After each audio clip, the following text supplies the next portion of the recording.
Little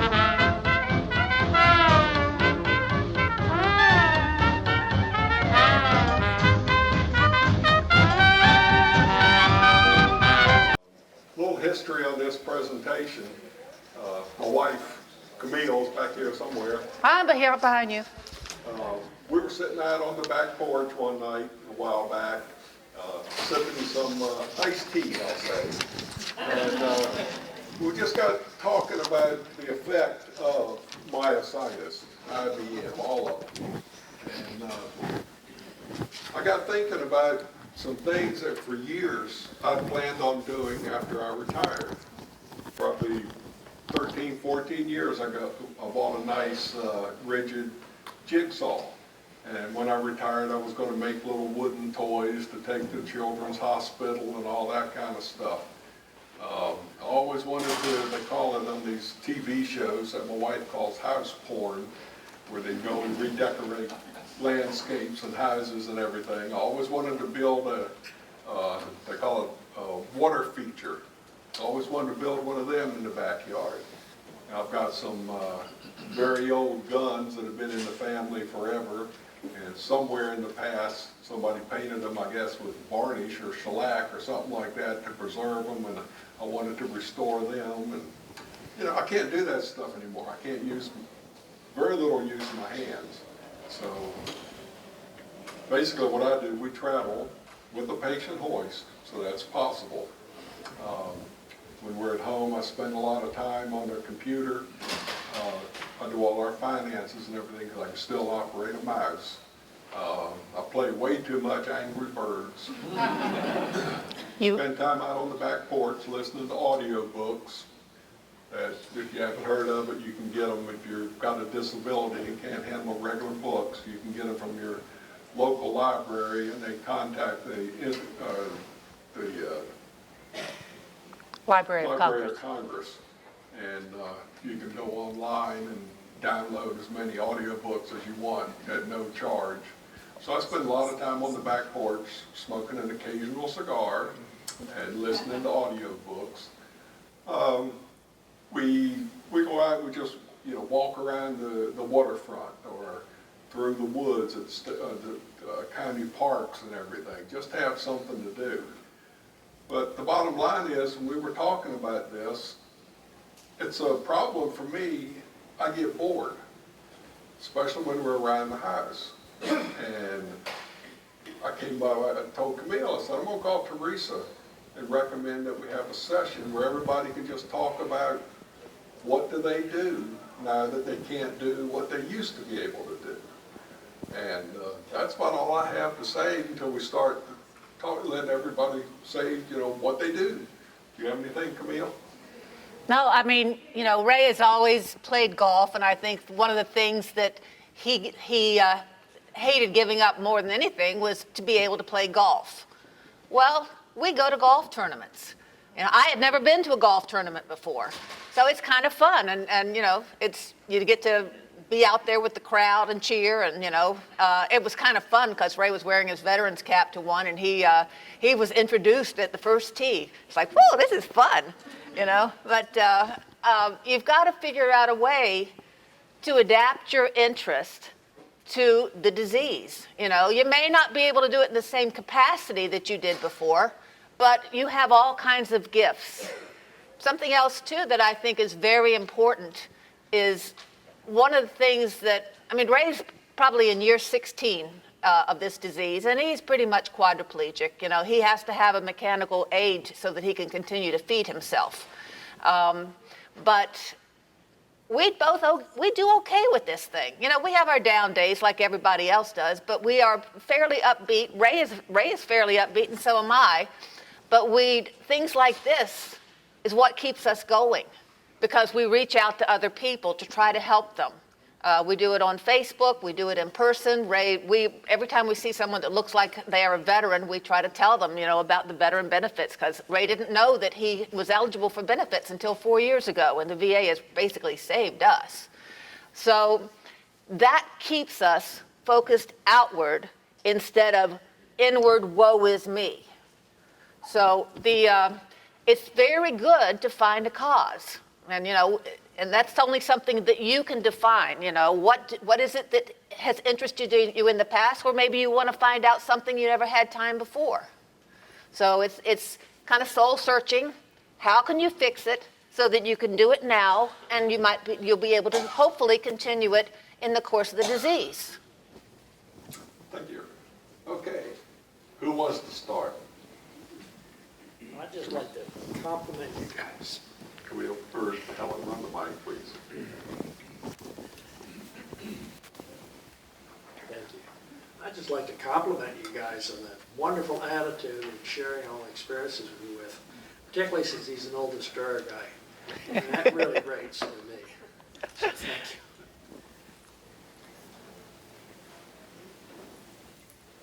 Say, go Snipes. Okay. Camille put this question out on the one of the Facebook pages.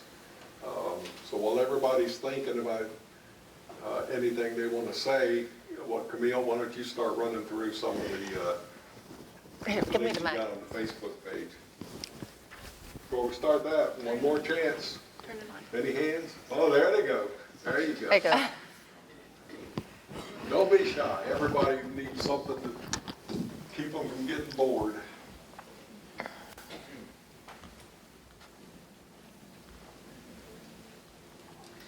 As a former jarhead, I respect my Navy colleagues. Thank you very much for your service.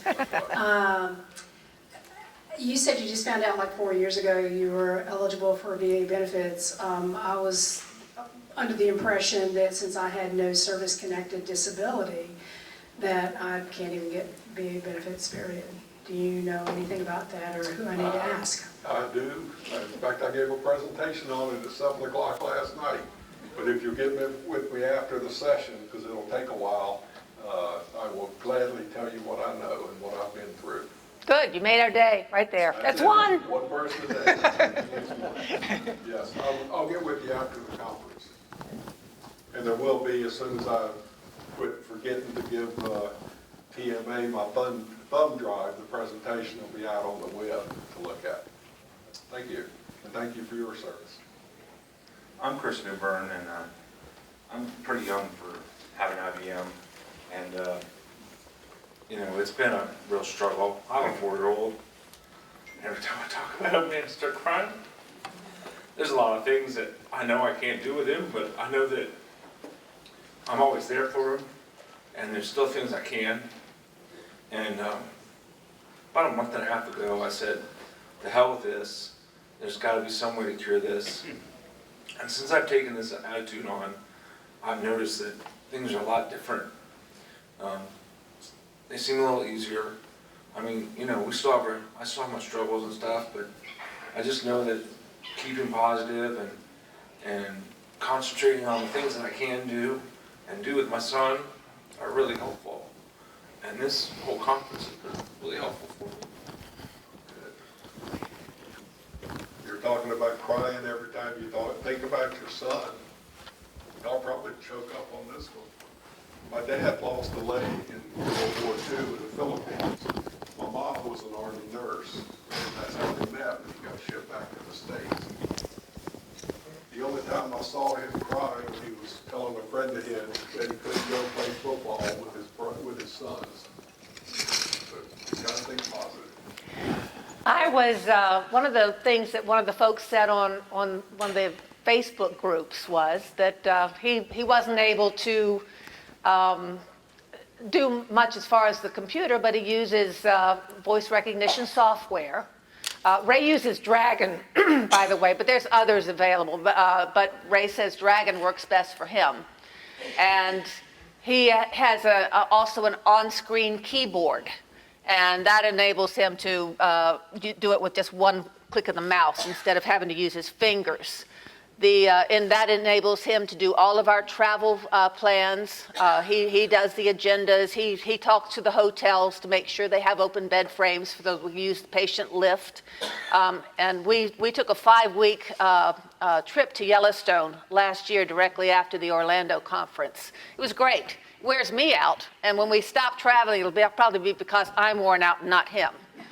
But on Facebook, one of the members said that he was using voice recognition software to write his autobiography so that all his children and grandchildren would know about him, you know, and another one was writing a novel. There was somebody else on Facebook that said he was doing volunteer work for an organization that provides transportation for medical transport to doctors' offices and to the hospital. So he was the one that would coordinate the volunteers to provide transportation. I thought that was very cool. And, you know, he was probably in about the same position as Ray. So, you know, there's all kinds of volunteer opportunities out there for you, all kinds of things that you can do for your family. You just have to figure out what it is that you can do. Anybody else? I didn't know there were birds. I didn't see them. And of course there were birds. And finally I started looking. And they're in the backyard. And you know, it's pretty easy to get someone to put up a feeder or two. Or if you're into hummingbirds, put out some nectar.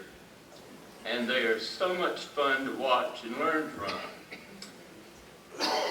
And not only that, there are places you can drive in every community and see birds.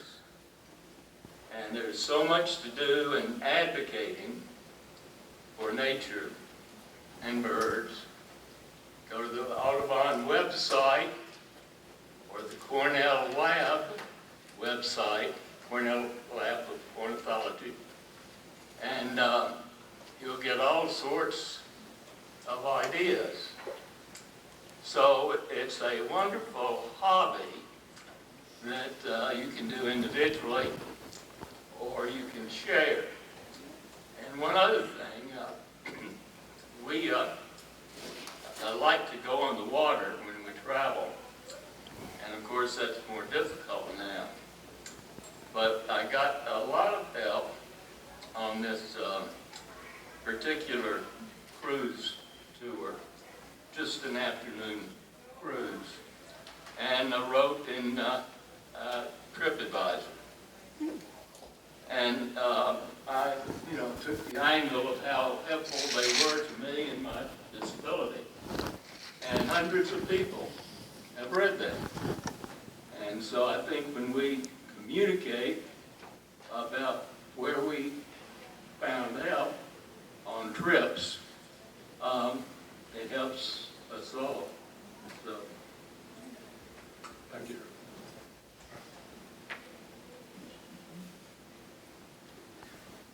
Now, when you raise your hands, make sure when somebody from this side of the room raises their hand, next time somebody over there, I want to have them to get her exercise. Please don't. I can't do a bunch of running around. Don't do that. I think there was somebody in the hallway that raised Oh, their down by your room. I'll go back in like 2 days. One of my biggest fears and dreads was that I wouldn't be able to lift and carry my granddaughter. And she's 18 months old. And we were there when she was born. And, you know, we just figured out ways that I could hold her. I put pillows under my arms, and my son-in-law and daughter and my husband were gracious enough to always make sure that I was able to hold her. And then when it got too much, they would take her. Well, now that she's walking and talking in some foreign language, I don't know what it is, but she's talking a lot, she wants to get up on my chair all the time.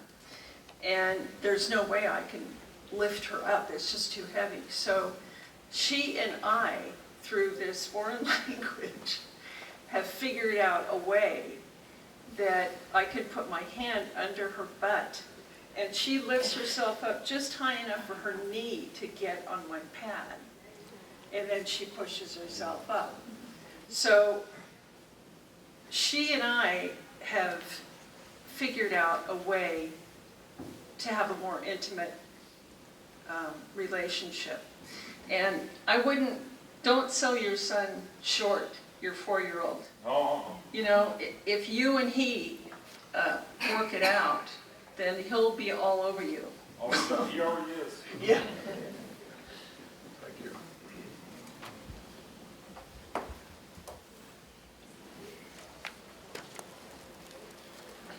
My mother is 85 and has IBM. She's always liked to do things with her hands, and that's getting more challenging. But recently we went, she was a knitter and a crocheter, and she was a gardener. But recently we went out and we went to a shearing of sheep. And we came home with 3 fleeces. And she has spinning wheels, and she didn't think she could spin. But actually, IBM works really well for spinning if any of you haven't tried hand spinning. Because your left hand just holds the unspun wool, and your right hand you have to pinch to push it through. But you also can get electric spinning wheels. But she's found that she can spin again, so I have to take up knitting or weaving to do something with all of her wool. But just thinking about that is kind of, there are things you can do that you adapt. And certainly we've got more fleece in our house, so I've got more things to pick up again. Thank you.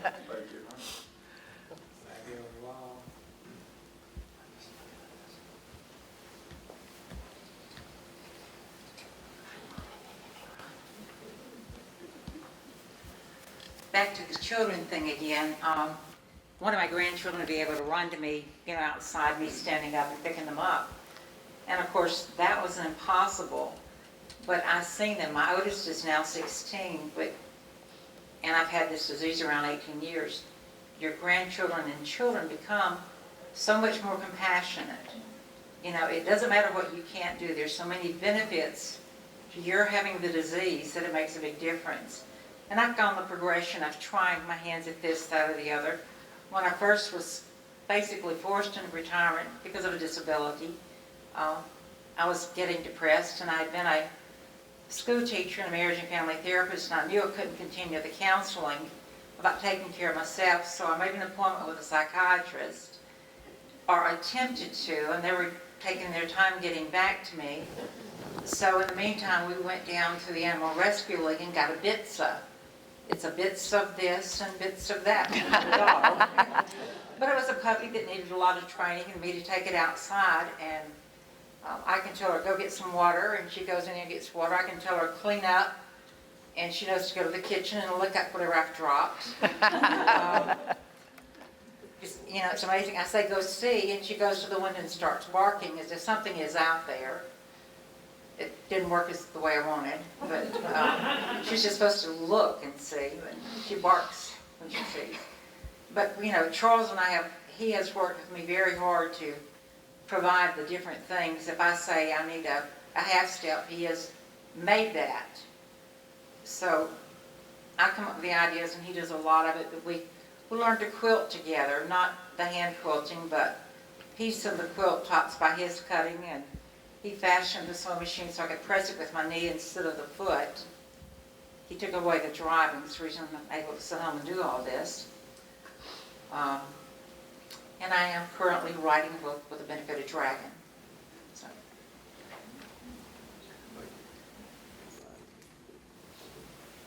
While Helen's going over there, one of my other hobbies is either golf, or I used to go to the rifle range and pistol range.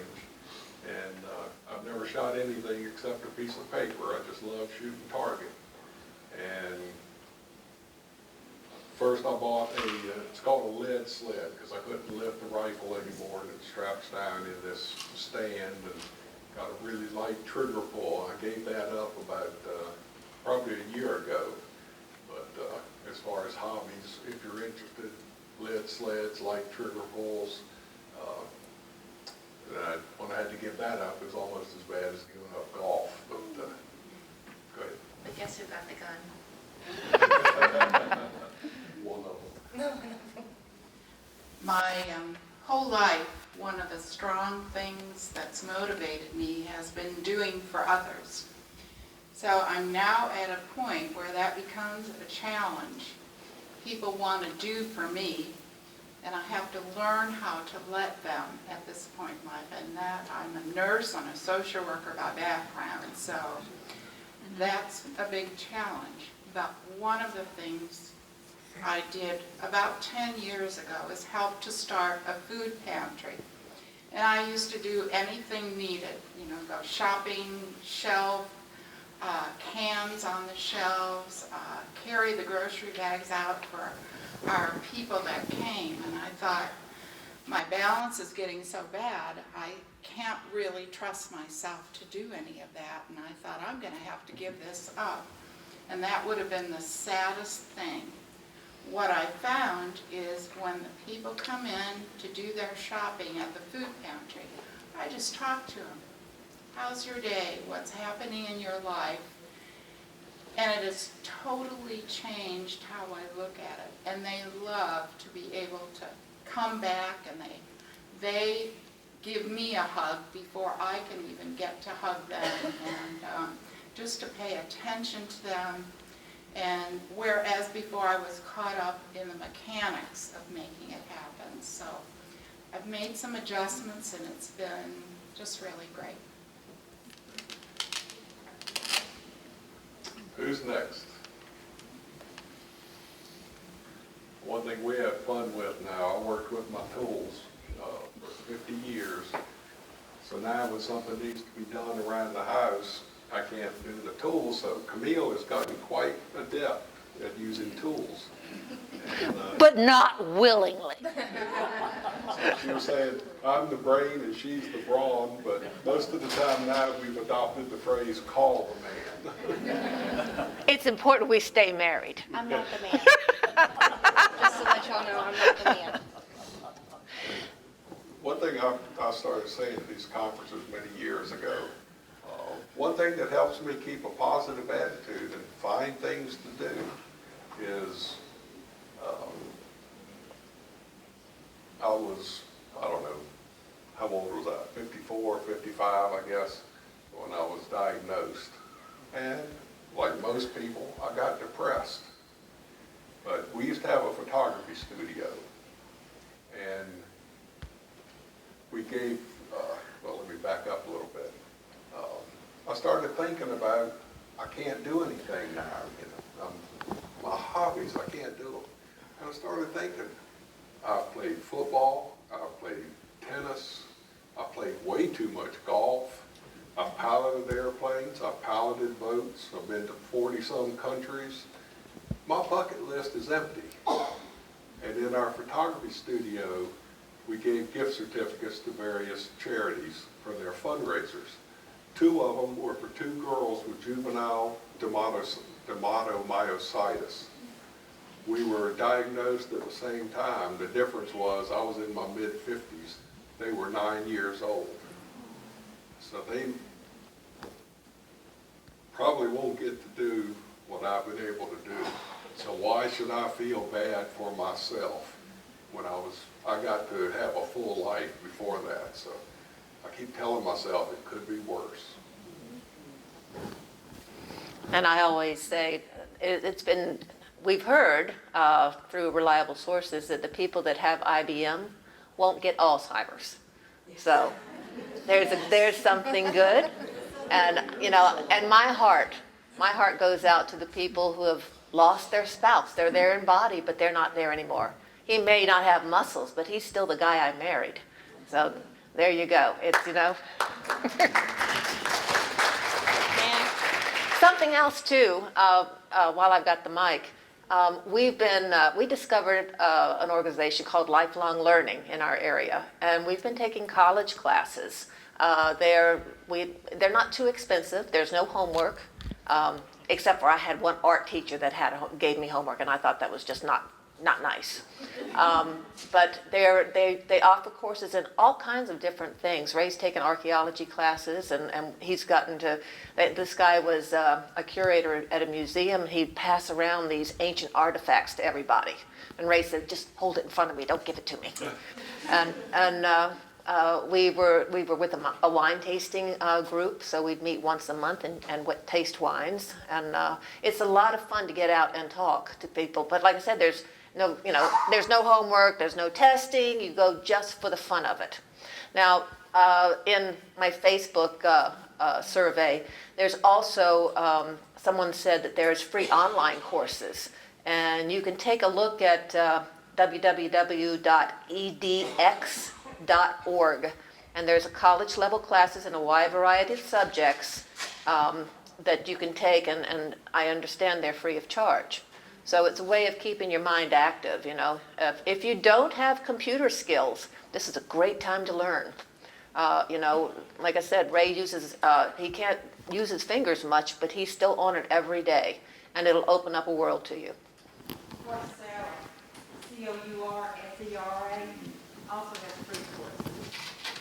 Or you can pay more and get better feedback. As the speech recognition, I just happened to use Dragon because there was some outfit that bought a bunch of versions of it. We're selling it for like $25 less than Dragon, and they couldn't get rid of all of them, so they were dumping their inventory for like 25 bucks several years ago. But Microsoft does have speech recognition built into their programs, and the onboard keyboard or on-screen keyboard that I use comes with the Microsoft Windows program. So if you have a computer and Windows, those two things are already out there. Okay, we got a half hour to go yet. I just wanted to say some stuff about things that were touched on as far as being a kid. I'm sorry, I'm going to start crying. Cry. It's an emotional disease. Your son's 4 years old. Outside of the chair, he's 6'5". I'm the only girl. I'm the youngest. And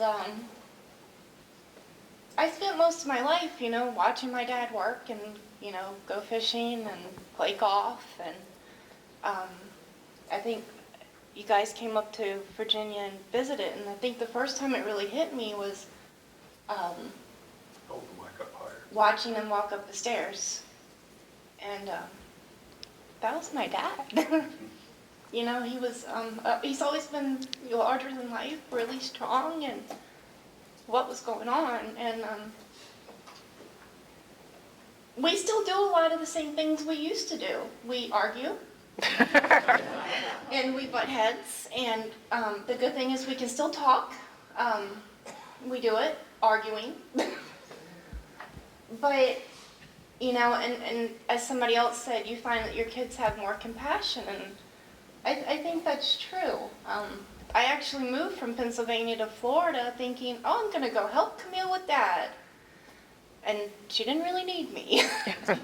As you all Sure know, we do. she's pretty amazing. But I've actually grown a lot closer, and it is sad. You know, it's hard when you can't get a real hug from your dad anymore. I did last year, yay, with his new arm. But it's rough as far as being the kid, and you know, you grew up with your dad being so amazing, and then you're like, well, what do I do now? You know, you worry. He is still amazing. Well, I'm not saying he's not amazing. I've learned, you know, I don't know what I would do if I was in this situation, but watching the two of them, I'm so proud of how they've handled it and how they've taken this and they've just ran with it and they've adapted and they've pretty much kicked it in the butt. And don't tell me you can't travel. You know, you can still get up and stand up and you can still walk. They travel. Don't tell me you can't travel. Don't tell me you can't do things. Because I'm going to say, yeah, you can. I see it all the time. And yes, they may fuss and argue and they are like two little kids. And I go to the house and she tells me everything that's going on. And then I go into the bedroom and he tells me the same stories. But I just sit there and listen and I nod and oh, okay, that's great. We're strong believers in you need a fresh pair of ears. Because we're together 24/7, you know. That's It's like, why we're presenting. We've got all these people to talk to. Anybody else have anything? We've got a half hour to kill there. Don't be shy. I will add that, you know, things that I cry about my son is not not about him, it's about the things that I can't do with him. My son's amazing. He is the most helpful little person, picks things up. David, come here, come help Daddy. Okay, Daddy, what do you need? He wants to put away the dishes. I mean, you just got to slow him down a little bit so he doesn't break things. You know, he's a 4-year-old. So, you know, and then arguing with this little son of a gun, you know, well, he's teaching me patience more than I want to learn. And, you know, it's just, the things that tug at me are like, I was a real active guy. I loved to ride a bicycle. You know, I played football through shot put, and, you know, I used to lift weights and stuff. Those are the things that I miss I couldn't do with him, you know. I used to throw pottery to the point where I could have juried into a lot of exhibitions, and I would love to teach my son pottery and stuff, but today I can't do that, you know. And so, don't get me wrong, I love my son. He climbs up on my chair, we read books, and we talk, and we watch movies and everything, you know. So, I'm crying more over about the things I perceive that I won't be able to do with him.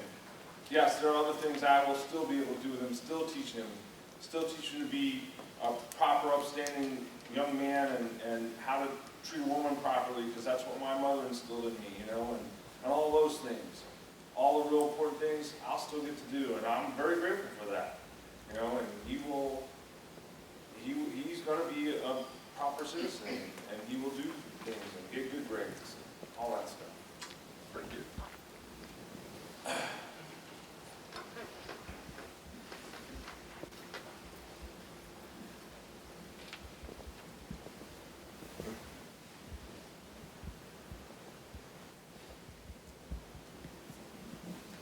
So I'm curious, this is a question for you. I know that when I was diagnosed, even though I knew in the back of my head that something was severely wrong, denial is a wonderful thing. And it got me through several semesters of school. But when I was finally diagnosed and it was definitive, I went into such an internal rage and depression because of that.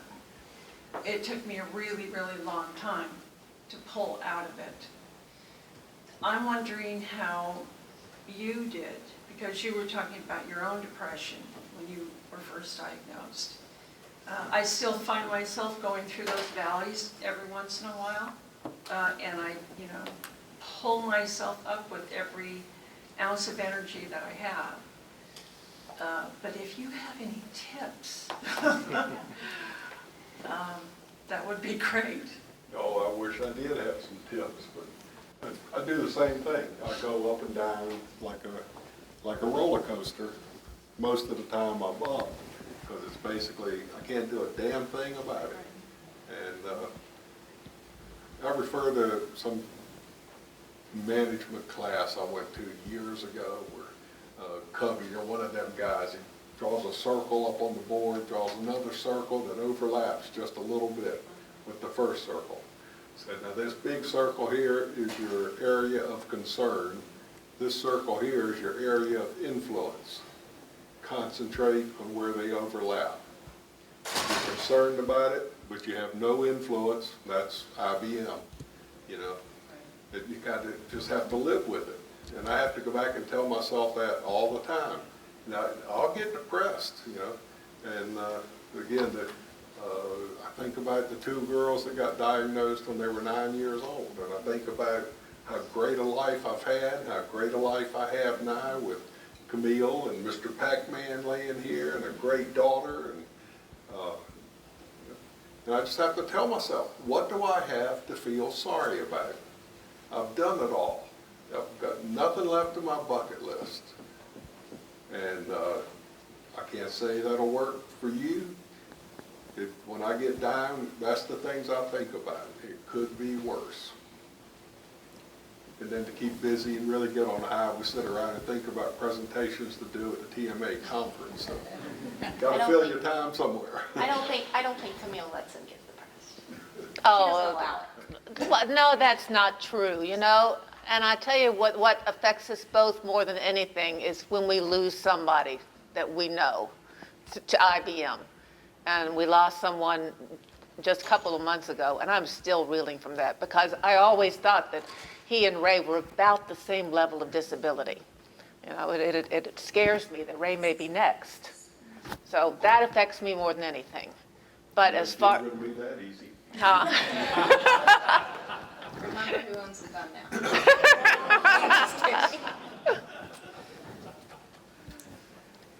Over here.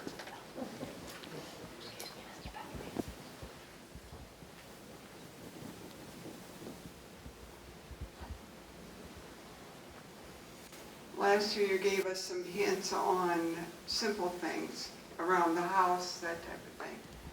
And I couldn't get the dryer door open, so I'm now using a spoon from the kitchen to pry the door open. So I think some of the things that we think we can't do, we just need to step back and say, no, wait a minute. There's a way to open this door, what do I need? And so when I get in myself in those jams and feel frustrated, I think of that, you talking to us about those situations, and it's helped me. I can't carry groceries, but I can put a bag over my arm. So I have the grocery store, put the groceries in my car, and just slide my arms through the bags, and I can at least get into the kitchen. And then I can work at it a little bit at a time. So I think what you taught me last year was to step back a moment and say, well, whether it was small or big, it'll work with both concepts. What can I do to make that happen? And sometimes it's to call the guy up the road, a farmer, to come down and shoot the rattlesnake that's out on the air conditioner, because I didn't want to leave my eyes off of him because we'd lose track of him. Oh my gosh. So I just called the neighbor. So I think you just find ways. And so don't feel so helpless. I mean, just back off a minute, take time. I use the lawnmower. We have a John Deere, small 54-inch John Deere. And I actually mow 6 acres with that John Deere. And so it takes me about 16 hours to mow all the fields. Whew. And it's not lawns, it's fields that cows used to be in, and goats, and because the coyotes ate all our goats. So I get out on the lawnmower, and I can't hardly get up on it, but I tuck one arm in the steering wheel and get my half cheek up on the seat and drag myself up there, and then the rest is easy because it's just to turn the key and away I go. I hope you've got a seatbelt on that thing. Well, I never go fast enough that it matters. So I learned because my husband always did all that before, and I said, well, no, why can't I do that? So he taught me how to use the lawnmower. So I think when I got out of the mode of, well, now everybody's got to help me with everything, and just took what you said. I don't know that you called it a step back, but that's what I remember pulling out of your seminar last year was just take time to step back for a minute and say, now how could I do that, or how can I accomplish that?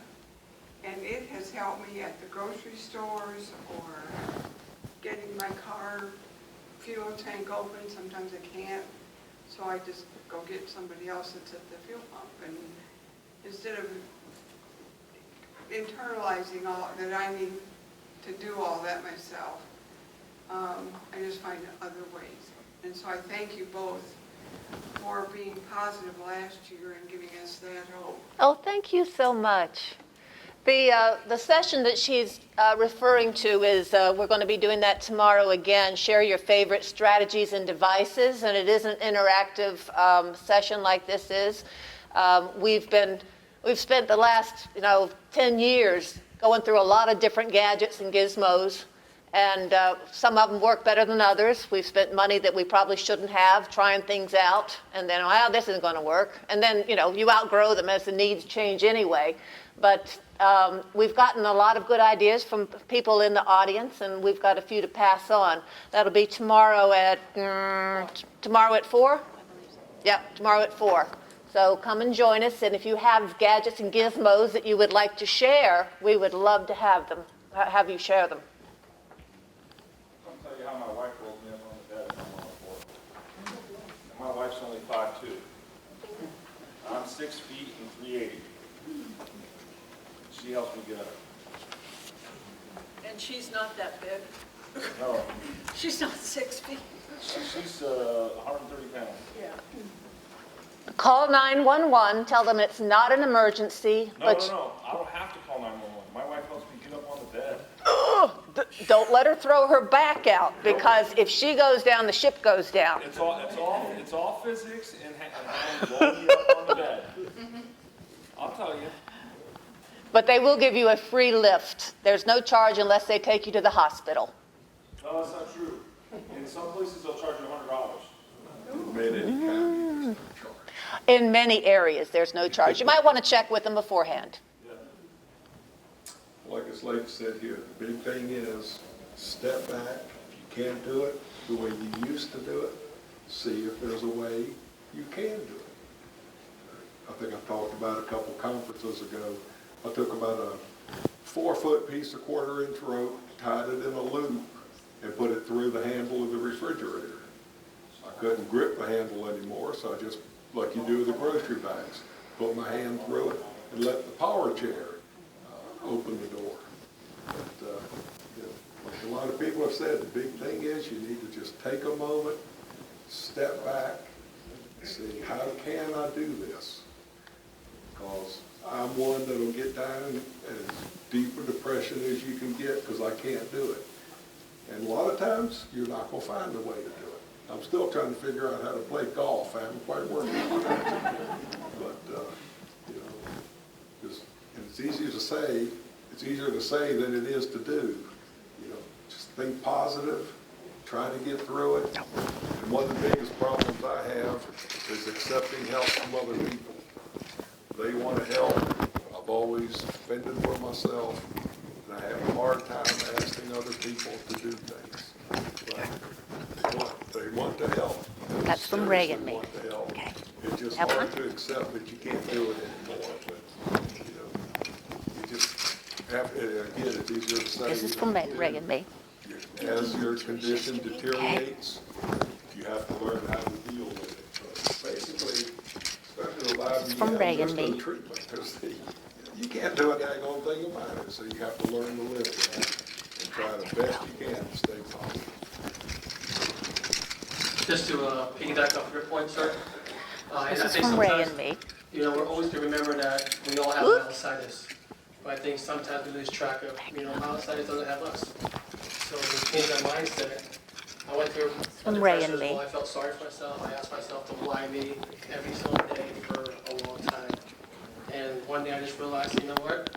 That's from Ray and me. Thank you so much for your I want comments. to be active again. I want to go out and play sports that I used to. I'm going to run out of these things. I've got more back in the room, though. Back here, my son was 11 years old when I was diagnosed at age 35. And it was the worst feeling in the world because I couldn't do anything. My son, I'm a firefighter as well. My son grew up in a firehouse, and he was surrounded by all these macho guys. So I felt That's from Ray and me. So I felt like I let him down, and it was hard for me to get over that. And to remind you that kids, they get it. They're very resilient. Make sure They're you gonna see have when their one. dad's hurting. They're gonna do whatever they can to help out. And my son was amazing for that. I mean, he was crushing my pills and putting my feeding tube for 6 or 7 months. I couldn't do it, and he was only 11 years old. So I couldn't pick him up. I couldn't have baseball catch with him either, and that killed me. It's from Ray big and me. time. But in the end, it gets better. You change your mindset, and you realize that you have something to live for. I want to be there for my kids, and I know that pushed me to get strong and to do those extra workouts You when have my one? doctor said I couldn't. And if you believe that, you're gonna be fine. There you go. And so I just don't ever give up, man.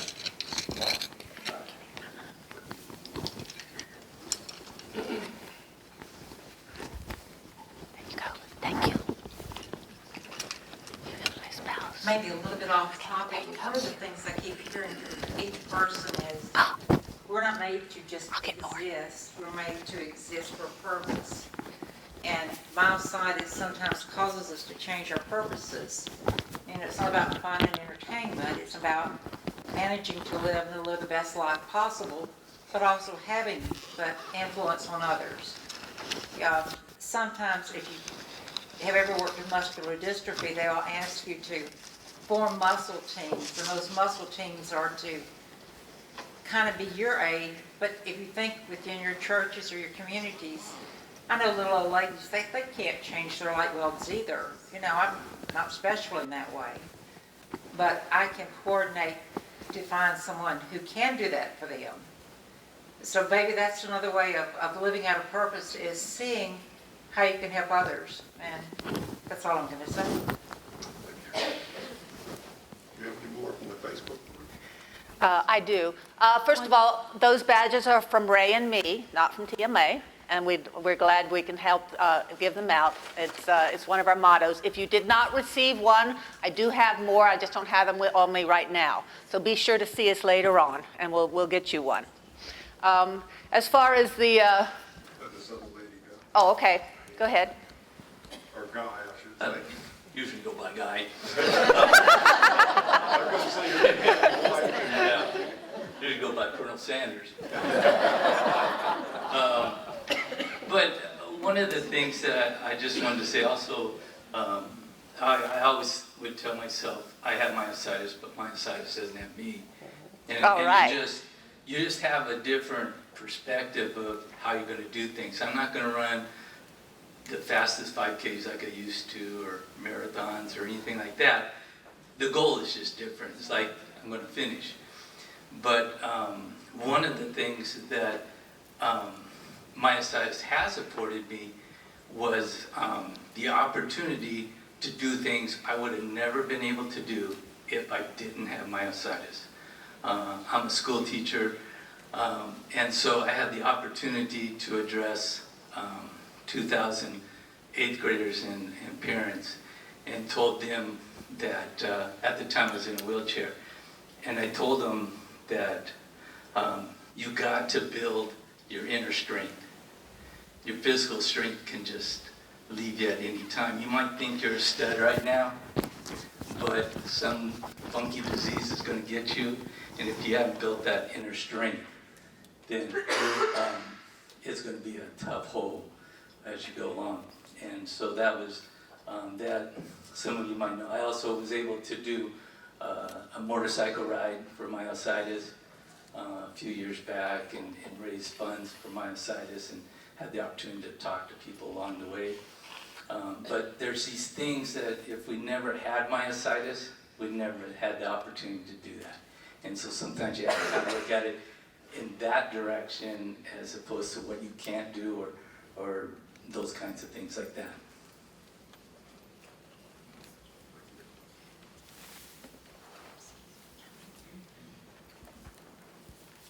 And I find all of you very inspirational. I will say too, when I was 39, I had breast cancer. My children were very young.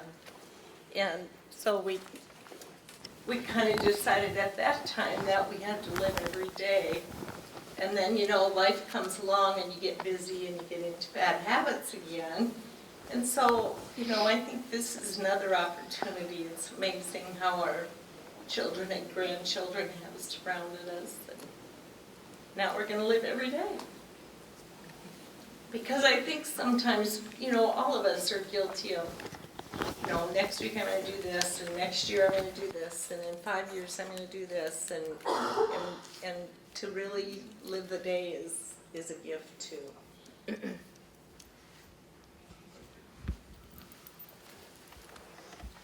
Anybody? Camille? Back to the webpage. Excuse me. She's not contagious, by the way, so don't worry. No, I have allergies. I mean, okay. Going back to what other people are doing. I can't. Do me a favor. Read through some of those. Excuse me. Oh, sorry. I got to turn that off when I do that. Sorry. It's okay. I don't know. Let's see. Okay, I think I'm okay. You okay? Let's see. Oh, amateur radio. One of the guys on one of the Facebook groups is big with amateur radio. He said there are local radio groups. It does require a license, but it's easy to pass, and there are people to get you set up and set up the antenna. So my dad was a ham radio back when I was a kid, and he used to talk to people all over the world. I don't know how that's changed, but it was a wonderful hobby for him. But volunteer for a charity, find a charity, and you know, other different people in here have found charities that they enjoy working with. Find something that speaks to you. Ray was, before we got Pac-Man, he was, we went over to one of the animal shelters in our area, and Ray says, I want to volunteer to work here. I said, no, because you're going to bring home every dog.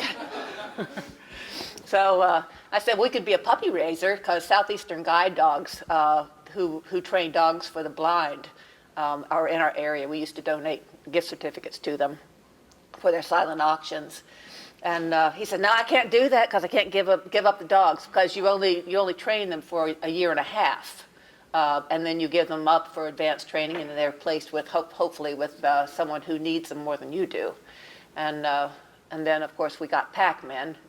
Ray waited on a waiting list for 14 months to get Pac-Man. If a service dog is something that you'd be interested in, be sure to talk to us, and we'll give you a brochure with the organization that we went through.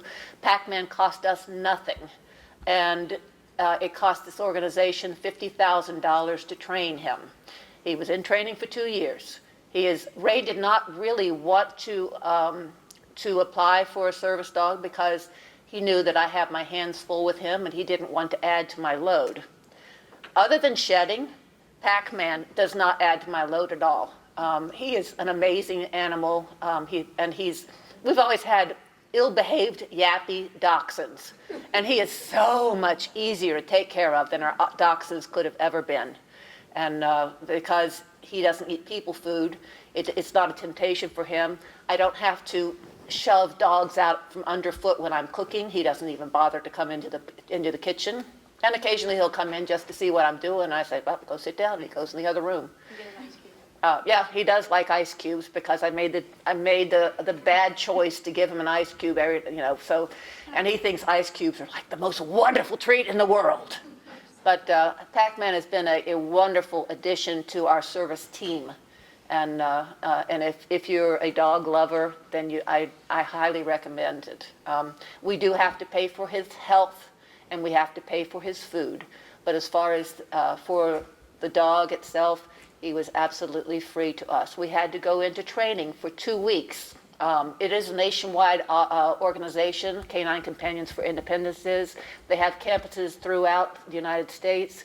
I think you have to be able to get up there for a personal interview, and also for 2 weeks of training. That's pretty mandatory. Because they spent all this time, training this dog, they want to make sure that you know how to operate them. So we would have been much better doggy parents had we gone through that training, 30 years ago. So. One thing about having a service dog, getting back to the original plan for the meeting, was how do you keep busy? So there's a daily task, weather permitting, of course. Pac-Man and I go out and trot around the neighborhood, because we have to keep him physically fit and at a certain weight, give or take 5 pounds. So I spend some time just about every day running him around, and you have to do some training every day. So I tie up some of my time just about every day, just taking care of the requirements of Pac-Man. So. But Ray is unable to scoop poop. I have a pooper scooper. Two of them. I didn't sign up for the dog fight. I just wanted to say that I also have a service dog, and I'm not a vet, so I had to pay $6,500 for Damon, and he is worth every single penny. I had a few fundraisers and one extremely generous neighbor that sort of put us over that hump, and I was allowed to get him. And I went to Canine Companions first to look for a dog, but I'm allergic to dogs, so a poodle was my only option. And I found a place in Southern California that that was able to help me. And just as luck, and that's all it was pure luck. He was finishing up his year and a half, or the second part, the 6 months of training, and he was ready to go in 2 months. So it was a little bit of a rush job to get that money together, but it all worked out. So Ray did not get this dog through the veterans. It's a private organization. And they're privately funded. They don't get any funds from the government. It's all from donations. Right. And like she said, I didn't get it through the VA. So anybody can go out there and it's no charge. You do assume some responsibility. Right, sure. But yeah, there's a lot of organizations out there, and what we were told, there's a lot of scams out there. But just when you look at an organization, see if they're ADI certified. That's Systems Dogs International, to avoid the scams. But, go ahead, sir. Yeah, I'd just like to compliment you, both of you, on your attitude.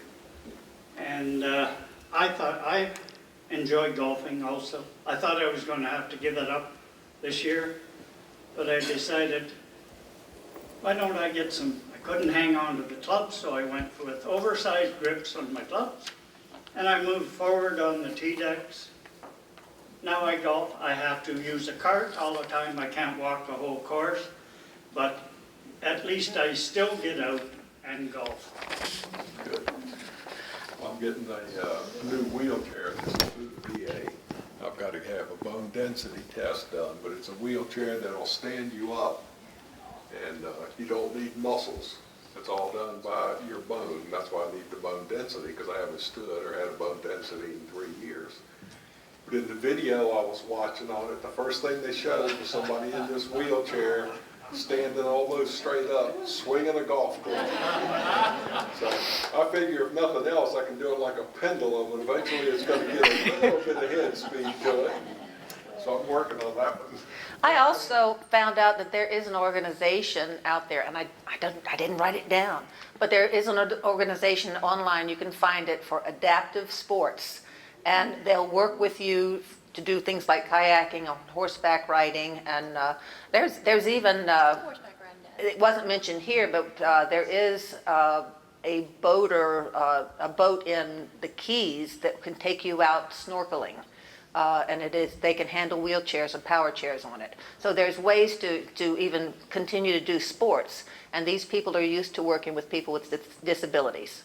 And, so I would say if you're somewhat earlier on in the disease than Ray, there are things available that you might want to check out. Anybody else?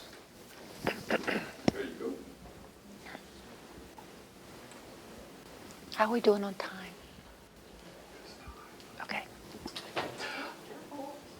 Oh. Yes. Your comment just reminded me of something. A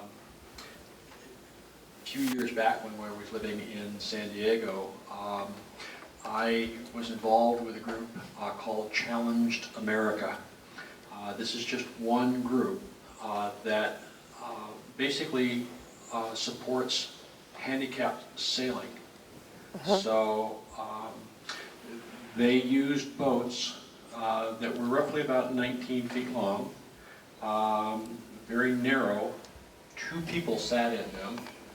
The person that was, in essence, driving the boat or steering the boat had a joystick. So there was no tiller.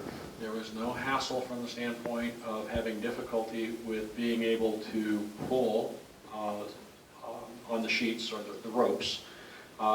They were rather automated from the standpoint that they were mechanical. They had engines on, basically. Some of for paraplegics, they actually had a sit-blow mechanism that operated the sails. I was a volunteer that basically sat behind them, and we would go out and race the course.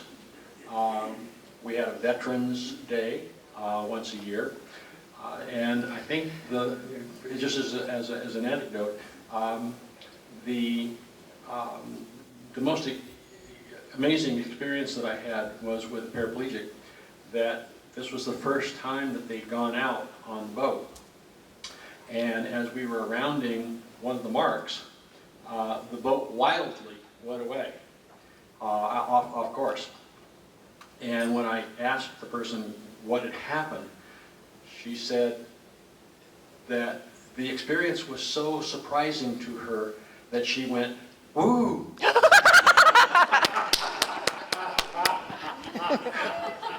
So what I would advise you to do is, if you live in a large metropolitan area, is look it up on the internet and see if you can find an organization that usually they sail on lakes or bays that offer sailing for the handicapped, and it will change your life. Really, really will. Anybody else have anything? Well, thank you guys for coming. I've learned a lot. I got some ideas of what to look for that I haven't even thought about looking for. Keep sharing the information, and as best you can, stay positive, because it could be worse.